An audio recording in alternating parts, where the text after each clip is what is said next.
Silksong Act 4 is a major escalation from the previous 3 acts. It has tougher enemies, tougher platforming, and, somewhat frustratingly, a much tougher unlock method. To unlock Act 4, you need to accomplish a deceptively simple task: fixing all the broken benches in Farloom.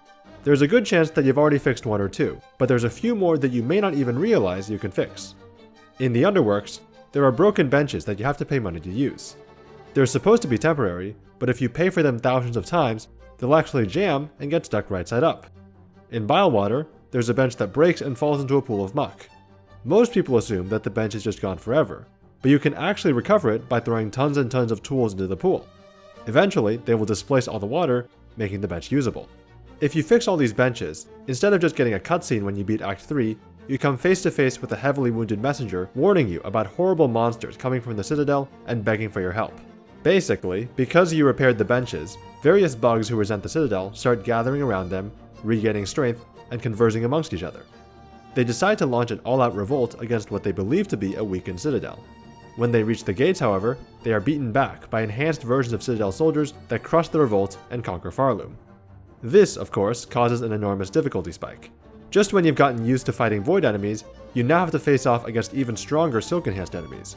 And the bosses you face, captains in the Citadel army that each control a region of Farloom, are similarly difficult. There's 1 or 2 that definitely cross the line into outright sadism, but for the most part, they're very fun to fight and gradually overcome. Very gradually overcome. Difficulty isn't the only aspect of Silksong that gets a boost in Act 4. There's just so much more of everything.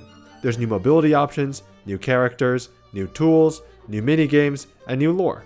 And far beyond just owning a house, you can become a landlord. But by far the most impressive way that Act 4 surpasses its predecessors is the sheer amount that Farloom changes as you progress. Almost every region of Farloom undergoes a dramatic transformation, both when they fall to the new Citadel and when you liberate them. Far more than before, Farloom feels like a living, breathing place that your choices are meaningfully impacting. The way that the characters, landscape, and soundtrack shift as you progress builds a strong connection between you and Farloom that greatly enhances the player experience. Speaking of strong connections, let's talk about the bond system. After years of fan outcry, Silksong Act 4 has finally added the one thing that everyone has been demanding for years: dating sim mechanics. It's fully optional and there isn't anything crazy locked behind any of the routes, but Act 4 gives you the option to pursue and date a sizable chunk of Silksong's cast. I've only tried a few routes as there are negative consequences for oversharing yourself, but from what I've seen, the storylines are pretty well written and well executed. Some routes are better than others, but there is clearly a lot of time, effort, and animation budget put into making these routes as fun as possible. If you ever need a moment away from all the fighting and death, exploring the bond system is a great way to unwind.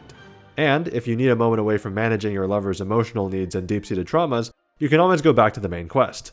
Once you've defeated all the captains, you gain the abilities you need to storm the Citadel. After a grueling gauntlet of enemies, platforming, and bosses that will push you to your absolute limit, you climb to the top and confront the new ruler of Farloom, Sherma.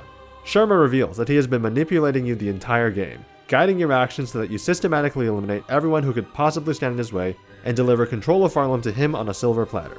Armed with the techniques he learned exploring White Ward, he built an invincible army that could take over Farloom. He had originally intended to wait for you to leave before initiating his takeover, but the revolution you inadvertently sparked forced him to act ahead of schedule. You must then face off against Sherma in his ultimate form, Sherma the Star. The fight is very difficult, much harder than anything that came before it, but it's a lot of fun and very rewarding to finally take him down.